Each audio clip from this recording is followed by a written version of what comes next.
Soyez de bons prêtres. Je vous l'avais dit avec beaucoup d'insistance, soyez de bons prêtres. En effet, être prêtre est un don. Être un bon prêtre est un choix. Être prêtre est un don. Être un bon prêtre est un choix. La grâce du sacerdoce vient d'ailleurs. Elle est accordée par le Seigneur.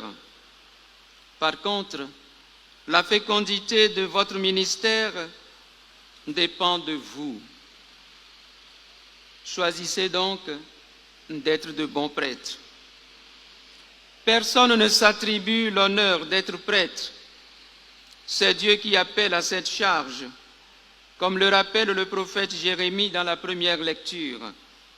Je cite, « Avant même de te façonner dans le sein de ta mère, je te connaissais.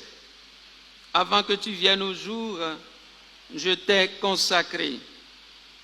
Je fais de toi un prophète pour les nations. » Fin de citation.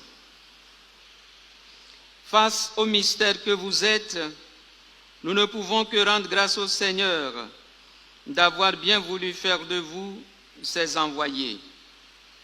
Dieu ne vous a pas choisi parce que vous êtes les meilleurs, les plus dignes et les plus saints.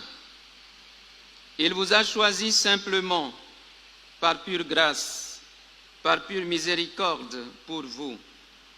Il connaît vos fragilités, vos limites et faiblesses.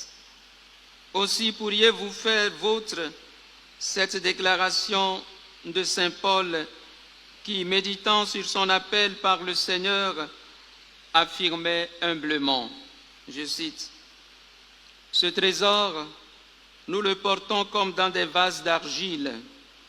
Ainsi, on voit bien que cette puissance extraordinaire appartient à Dieu et ne vient pas de nous. » Fin de citation. Chers amis, chers ordinants, il ne suffit pas d'être ordonné prêtre. Il faut surtout se montrer digne de la grâce que nous avons reçue.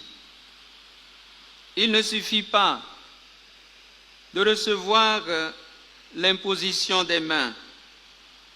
Il faut surtout exercer avec fécondité ce ministère afin de conduire les autres vers notre Seigneur.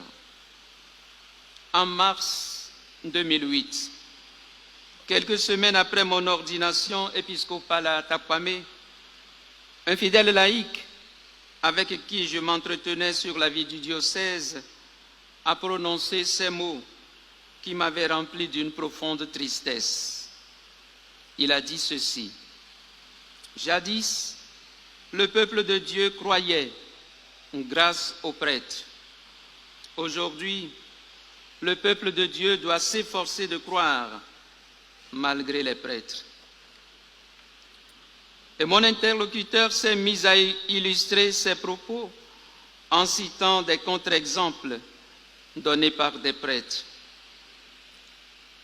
Je ne savais que répondre parce que les faits évoqués étaient connus de tous. Oui, c'est grave. Si le peuple de Dieu doit croire malgré les prêtres, malgré nous, c'est bien grave. Et nous devons en prendre conscience pour changer les choses.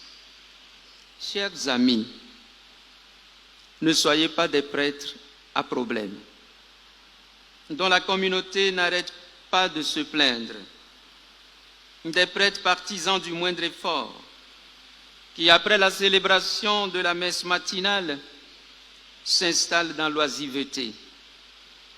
Ne soyez pas des prêtres à l'apparence trop mondaine, qui n'arrivent pas à s'élever eux-mêmes pour élever le monde. Ne soyez pas des prêtres égoïstes, qui ne pensent qu'à eux-mêmes, à leur confort, à leurs droits. Ne soyez pas des prêtres orgueilleux qui pensent tout savoir et ne veulent écouter personne. Ne soyez pas des prêtres toujours insatisfaits qui ne savent que contester. Ne soyez pas des prêtres qui ont perdu la crainte de Dieu. Parce que cela peut bien arriver que l'on perde la crainte de Dieu. Soyez plutôt des prêtres fermement attachés au Seigneur, qui puisent dans la prière, la méditation de la parole de Dieu, l'adoration et la formation permanente, les ressources indispensables à leur ministère, des prêtres qui édifient le peuple par leur exemple. Chers amis, relisez bien souvent les consignes que le Seigneur a données à ses disciples en les envoyant en mission, consignes qui ont été proclamées dans l'évangile de ce jour. Soyez donc des prêtres qui s'efforcent d'exercer leur ministère gratuitement, avec une totale disponibilité dans les mains du Seigneur. Des prêtres qui savent se contenter de peu. Des prêtres qui annoncent le règne de Dieu avec courage, afin de libérer le monde de l'emprise du mal. Des prêtres qui construisent la fraternité